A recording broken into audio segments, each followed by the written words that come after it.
नमस्कार। प्रादेशिक समाचार के साथ मैं उदय शंकर झा। पहले मुख्य समाचार। प्रधानमंत्री नरेंद्र मोदी ने देश भर के स्वास्थ्य ढांचे में त्वरित सुधार के दिए निर्देश। राज्य में कोरोना संक्रमितों की संख्या बढ़कर हुई 51,000 से अधिक। पिछले 24 घंटे के दौरान मिले 6,020 नए संक्रमित। राज्य में 18 से 44 वर्ष के लोगों के टीकाकरण के लिए आज से कोविड पोर्टल पर कराया जा सकेगा निबंधन। और आईपीएल क्रिकेट में रॉयल चैलेंजर्स बैंगलोर ने दिल्ली कैपिटल्स पर 1 रन से रोमांचक जीत दर्ज की। आज दिल्ली में चेन्नई सुपर किंग्स का मुकाबला सनराइजर्स हैदराबाद से होगा। अब समाचार विस्तार से। कोविड मरीजों की संख्या फिर से बढ़ रही है, इसलिए सभी श्रोताओं से अपील है कि कोई भी कोताही न बरतें। सभी सुरक्षा उपायों का पालन करें और 45 वर्ष से ऊपर के सभी लोग बेहिचक टीका लगवाएं। सुरक्षित रहें और 3 आसान उपायों का पालन करें। मास्क पहनें, 2 गज की दूरी है जरूरी, सुरक्षित दूरी बनाए रखें, हाथ और मुंह साफ रखें। प्रधानमंत्री नरेंद्र मोदी ने देश भर के स्वास्थ्य ढांचे में त्वरित सुधार के निर्देश दिए हैं। कल उन्होंने उच्च अधिकारियों के साथ एक बैठक में देश में कोरोना की स्थिति की समीक्षा की और ऑक्सीजन, दवाओं तथा अन्य स्वास्थ्य सुविधाओं की जानकारी ली। ऑक्सीजन उपलब्धता बढ़ाने के प्रयासों की जानकारी देते हुए प्रधानमंत्री ने बताया गया कि राज्यों के लिए ऑक्सीजन आपूर्ति बढ़ाई गई है। बैठक में जानकारी दी गई कि पिछले 8 महीने में देश में तरल चिकित्सा ऑक्सीजन का दैनिक उत्पादन 5,700 टन से बढ़कर 8,922 टन किया गया है। प्रधानमंत्री ने अधिकारियों को पीएसए ऑक्सीजन संयंत्र यथाशीघ्र शुरू करने के लिए राज्य सरकारों के साथ मिलकर काम करने के निर्देश दिए हैं। प्रधानमंत्री को रेलवे और वायुसेना द्वारा ऑक्सीजन टैंकरों की ढुलाई, इलाज के लिए बिस्तरों तथा आईसीयू की संख्या बढ़ाने और संक्रमण श्रृंखला तोड़ने के प्रयासों की भी जानकारी दी गई। राज्य में कोरोना संक्रमितों की संख्या बढ़कर 51,252 हो गई है। पिछले 24 घंटे के दौरान 6,020 नए संक्रमित मिले हैं। इस दौरान 121 लोगों की मौत कोरोना से हुई है।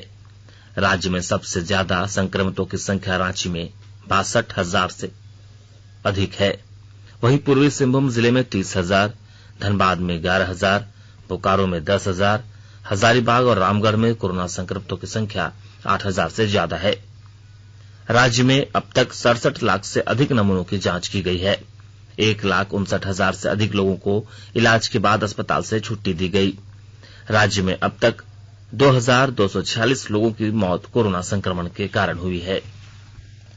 गढ़वा जिले में हर रोज नए संक्रमितों की संख्या तेजी से बढ़ने को लेकर जिला प्रशासन स्वास्थ्य केंद्रों के अलावे अन्य भवनों को कोविड अस्पताल बनाने की तैयारी कर रही है। विस्तृत ब्यौरा दे रहे हैं हमारे गढ़वा संवाददाता। गढ़वा जिले में कोरोना संक्रमितों की संख्या में लगातार वृद्धि होती जा रही है। इसको देखते हुए जिला प्रशासन समय रहते बेडों की संख्या बढ़ाने के उद्देश्य से वैकल्पिक उपाय में लगी हुई है। इस क्रम में नगर उतारी स्थित निर्माणाधीन जेल को कोविड अस्पताल के रूप में उपयोग करने की तैयारी की जा रही है। इसके अलावा गढ़वा नगर परिषद क्षेत्र के पुरुष आश्रय गृह को भी कोविड अस्पताल बनाने की पहल की गई है। प्रशासन का मानना है कि इस समय कोरोना मरीजों की संख्या तेजी से बढ़ रही है या यह आंकड़ा काफी अधिक हो सकता है, इसलिए पहले से ही बेडों की तैयारी सुनिश्चित की जा रही है। इसके साथ ही यहां ऑक्सीजन सहित अन्य मेडिकल उपकरण की भी व्यवस्था करने के निर्देश दिए गए हैं। विनोद कुमार पाठक, आकाशवाणी समाचार, गढ़वा। मुख्यमंत्री हेमंत सोरेन राज्य में लागू स्वास्थ्य सुरक्षा सप्ताह की आज समीक्षा करेंगे। आपदा प्रबंधन प्राधिकार की बैठक में कोरोना संक्रमण की स्थिति और इसे रोकने के उपायों पर चर्चा की जाएगी। जैसा कि आप जानते हैं कि राज्य में 22 से 29 अप्रैल तक स्वास्थ्य सुरक्षा सप्ताह घोषित किया गया है। इस दौरान भी कोरोना संक्रमितों की संख्या तेजी से बढ़ी है। कोविड-19 महामारी की दूसरी लहर के दौरान कल देश में कोविड मरीजों की संख्या में कुछ कमी आई है। स्वास्थ्य मंत्रालय ने बताया कि पिछले 24 घंटे में 3,23,000 से अधिक लोगों में संक्रमण की पुष्टि हुई। देश में स्वास्थ्य होने की दर भी लगातार नीचे आ रही है। मंत्रालय ने बताया कि देश में इस समय 28,82,000 से अधिक रोगियों का उपचार चल रहा है। उपचार करा रहे रोगियों की संख्या देश में अब तक संक्रमण की चपेट में आए लोगों को 16.34% है। पिछले 24 घंटे के दौरान 2,51,000 से अधिक लोग स्वस्थ हुए हैं। अब तक देश में 1,45,00,000 से अधिक कोविड रोगी स्वस्थ हो चुके हैं। पिछले 24 घंटे में 2,700 से अधिक लोगों की कोविड से मृत्यु हुई। इसके साथ ही देश में मृतकों की कुल संख्या 1,97,000 से अधिक हो गई है। भारतीय आयुर्विज्ञान अनुसंधान परिषद के अनुसार 16,58,000 से अधिक कोविड नमूनों की जांच की गई। अब तक देश में 28 करोड़ कोविड नमूनों की जांच की जा चुकी है। उच्चतम न्यायालय ने फिर से स्पष्ट किया है कि कोविड संकट के दौरान ऑक्सीजन, दवाइयों, वैक्सीन और अन्य आपूर्तियों की कमी के मामलों में विभिन्न राज्यों में याचिकाओं की सुनवाई से उच्च न्यायालयों को रोकने की उसकी कोई मंशा नहीं है। शीर्ष अदालत ने कहा है कि वह पूरक भूमिका अदा करना चाहता है और संकट के ऐसे समय में मुकदर्शक बना नहीं रह सकता। न्यायमूर्ति DY चंद्रचूड़, LN राव और रविंद्र S भट्ट के 3 न्यायाधीशों की खंडपीठ ने कहा कि वे उच्च न्यायालयों को सुनवाई से रोक नहीं रहे हैं, परंतु प्रादेशिक सीमाओं से संबंधित मुद्दों के कारण उच्च न्यायालयों को कोई कठिनाई होने की स्थिति में पूरक भूमिका अदा कर रहे हैं। उच्चतम न्यायालय के पिछले सप्ताह देश भर में कोविड के बढ़ते मामलों के बीच ऑक्सीजन, वैक्सीन और दवाइयों के वितरण संबंधित समस्याओं के बारे में सुनवाई करने का निर्णय किया है। आयुष मंत्रालय ने कोरोना महामारी की दूसरी लहर को देखते हुए आयुर्वेद और यूनानी चिकित्सकों को संशोधित दिशा निर्देश जारी किए हैं। यह दिशा निर्देश संक्रमण के निवारक उपायों के साथ साथ घरों में ही पृथकवास कर रहे मरीजों के उपचार के लिए हैं। यह दिशा निर्देश और परामर्श आयुष मंत्रालय द्वारा गठित आयुष अनुसंधान और विकास कार्य दल के साथ अधिकार प्राप्त समिति के गहन विचार विमर्श के बाद तैयार किए गए हैं। आयुष मंत्रालय ने पिछले साल कोविड से बचाव और स्वस्थ रहने से संबंधित एक परामर्श जारी किया था। इसी सिलसिले में मंत्रालय ने आयुष क्वाथ आयुर्वेद जैसी तैयार औषधि के उपयोग को भी बढ़ावा दिया। यह 4 जड़ी बूटियों का एक सरल मिश्रण है। आकाशवाणी के ताजा तरीन समाचारों के लिए आप हमारी वेबसाइट newsonair.com पर लॉग ऑन कर सकते हैं। ताजा समाचार Twitter handle @AIR news alerts और Facebook page All India Radio news पर भी उपलब्ध है। आप प्रादेशिक समाचार एकांश के Twitter handle @AIR news _Ranchi और फेसबुक पेज तथा YouTube channel AIR news Ranchi पर भी हमारे बुलेटिन सुन सकते हैं। प्रादेशिक समाचार आप आकाशवाणी रांची से सुन रहे हैं और अब पेश है कोरोना से बचाव के कुछ संदेश।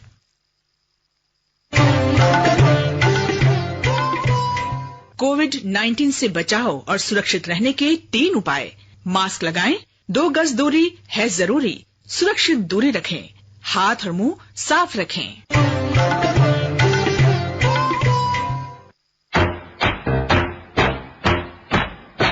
चलो मिलकर एक शुरुआत करें, चलो एक फैसला आज करें, मास्क नहीं तो टोकेंगे, कोरोना को रोकेंगे, चलो एक इरादा करते हैं, चलो कुछ वादा करते हैं, मास्क नहीं तो टोकेंगे, कोरोना को रोकेंगे। भारत सरकार द्वारा जनहित में जारी। राज्य में 18 वर्ष से 44 वर्ष के लोगों के टीकाकरण के लिए आज से कोविड पोर्टल पर निबंधन कराया जा सकेगा। 1 मई से शुरू हो रहे टीकाकरण के लिए इच्छुक व्यक्ति cowin.gov.in पर रजिस्ट्रेशन करा सकते हैं। इस संबंध में NRHM के अभियान निदेशक रविशंकर शुक्ला ने सभी सिविल सर्जन को पत्र भेजा है। श्री शुक्ला ने केंद्र सरकार की गाइडलाइन के अनुसार तैयारी करने का निर्देश दिया है। केंद्र सरकार द्वारा टीकाकरण के लिए संभावित भीड़ की संभावना को देखते हुए राज्य सरकारों को भीड़ प्रबंधन और विधि व्यवस्था पर विशेष ध्यान देने का निर्देश दिया है। इस चरण में पहले की तरह केंद्र सरकार के सभी टीकाकरण केंद्रों पर 18 साल से ऊपर की आयु के सभी लोगों को निःशुल्क टीका लगाया जाएगा। साथ ही स्वास्थ्य कर्मियों, अग्रिम पंक्ति के कार्यकर्ताओं और 45 वर्ष की आयु से अधिक लोग भी निःशुल्क टीका लगवा सकेंगे। विश्व का सबसे बड़ा कोविड टीकाकरण अभियान देश में सुचारू रूप से जारी है। स्वास्थ्य और परिवार कल्याण मंत्रालय ने बताया कि पिछले 24 घंटे के दौरान 33,59,000 से अधिक लोगों को कोविड टीके लगाए गए। मंत्रालय ने कहा कि देश में अब तक 14 करोड़ 52 लाख से अधिक लोगों को कोविड टीके लगाए जा चुके हैं। पहली मई से टीकाकरण के तीसरे चरण में 18 वर्ष से अधिक उम्र के सभी लोगों को कोविड टीका लगाया जाएगा। टीकाकरण के तीसरे चरण के लिए पंजीकरण कोविन प्लेटफॉर्म और आरोग्य सेतु ऐप पर आज से आरंभ होगा। केंद्र ने अभी तक राज्यों और केंद्र शासित प्रदेशों को कोविड वैक्सीन की 15 करोड़ से अधिक डोज निःशुल्क प्रदान की है। केंद्रीय स्वास्थ्य मंत्रालय ने कहा कि राज्यों और केंद्र शासित प्रदेशों के पास अभी 1 करोड़ से अधिक वैक्सीन उपलब्ध है। भारत ने इस वर्ष 16 जनवरी को दुनिया के सबसे बड़े टीकाकरण अभियान की शुरुआत की थी। मंत्रालय ने कहा कि अगले 3 दिन में राज्यों और केंद्र शासित प्रदेशों को 80 लाख से अधिक अतिरिक्त वैक्सीन उपलब्ध कराए जाएंगे। The institute of chartered accountant India ICAI ने कोरोना महामारी को देखते हुए फाइनल और इंटरमीडिएट परीक्षा स्थगित कर दी है। ये परीक्षाएं 21 मई से 6 जून तक होने वाली थी। परीक्षा की नई तिथि स्थिति की समीक्षा करने के बाद जारी की जाएगी। IPL क्रिकेट में कल रात अहमदाबाद में नरेंद्र मोदी स्टेडियम में रॉयल चैलेंजर्स बेंगलोर ने दिल्ली कैपिटल्स पर 1 रन की रोमांचक जीत दर्ज की। इस जीत के साथ रॉयल चैलेंजर्स बेंगलोर 6 मैचों में 10 अंक के साथ अंक तालिका में शीर्ष पर आ गया है। दिल्ली कैपिटल्स 6 मैचों में 8 अंक के साथ तीसरे स्थान पर है। 172 रन के लक्ष्य का पीछा करते हुए दिल्ली कैपिटल्स ने निर्धारित 20 ओवर में 4 विकेट पर 170 रन बनाए। आज दिल्ली में चेन्नई सुपर किंग्स का मुकाबला सनराइजर्स हैदराबाद से होगा। मैच शाम 7:30 बजे से खेला जाएगा। और आइए अब सुनते हैं अखबारों की सुर्खियां। राज्य से प्रकाशित सभी प्रमुख अखबारों ने राज्य में कोरोना संक्रमण के बढ़ते मामलों से संबंधित खबर को प्रमुखता से प्रकाशित किया है। प्रभात खबर ने अदालत के हवाले से मिले खबर को शीर्षक दिया है, टीके की मांग से कैसे निपटेंगे राज्य। वहीं राज्य में लगाए गए स्वास्थ्य सुरक्षा सप्ताह की समीक्षा से संबंधित खबर को भी अखबार ने पहले पन्ने पर जगह दी है। दैनिक भास्कर ने सुप्रीम कोर्ट के सवाल को प्रमुखता से प्रकाशित किया है। शीर्षक है, केंद्र और राज्यों के लिए वैक्सीन की कीमतें अलग क्यों। दैनिक हिंदुस्तान ने राज्य में कोरोना संक्रमितों की बढ़ती संख्या से संबंधित खबर को शीर्षक दिया है, झारखंड में सक्रिय मरीजों की संख्या 50,000 के पार।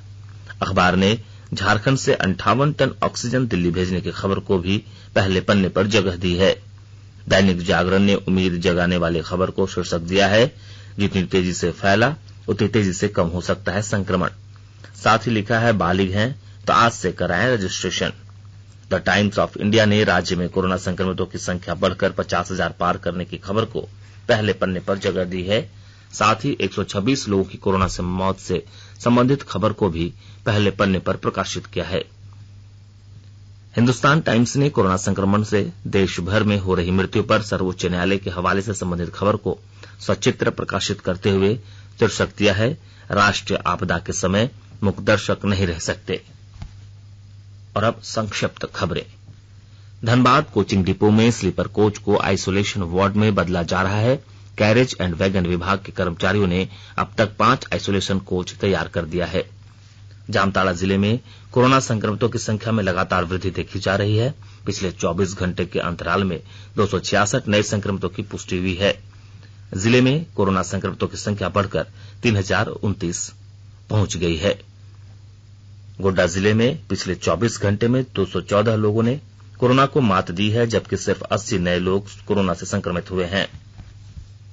सरायकेला खरसावां जिले में कार्य में लापरवाही बरतने वाली 3 चिकित्सकों को civil surgeon doctor Himanshu Bhushan Barwar द्वारा कारण बताओ नोटिस जारी किया गया है, जिसमें गम्हरिया प्रखंड सामुदायिक स्वास्थ्य केंद्र के चिकित्सक डॉक्टर बसंत कुमार, डॉक्टर दिलीप कुमार महतो और राजनगर प्राथमिक स्वास्थ्य केंद्र गोविंदपुर के चिकित्सक डॉक्टर रजनी महाकुड शामिल हैं।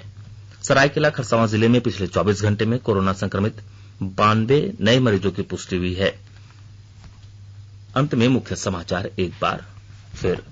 प्रधानमंत्री नरेंद्र मोदी ने देश भर के स्वास्थ्य ढांचे में त्वरित सुधार के दिए निर्देश। राज्य में कोरोना संक्रमितों की संख्या बढ़कर हुई 51,000 से अधिक। पिछले 24 घंटे के दौरान मिले 6,020 नए संक्रमित। राज्य में 18 से 44 वर्ष के लोगों के टीकाकरण के लिए आज से कोविड पोर्टल पर कराया जा सकेगा निबंधन। और IPL क्रिकेट में रॉयल चैलेंजर्स बेंगलोर ने दिल्ली कैपिटल्स पर 1 रन से रोमांचक जीत दर्ज की। आज दिल्ली में चेन्नई सुपर किंग्स का मुकाबला सनराइजर्स हैदराबाद से होगा। इसके साथ ही आकाशवाणी रांची से प्रादेशिक समाचार का ये बुलेटिन समाप्त हुआ। नमस्कार। घर में रहिए, सुरक्षित रहिए और सुनते रहिए आकाशवाणी।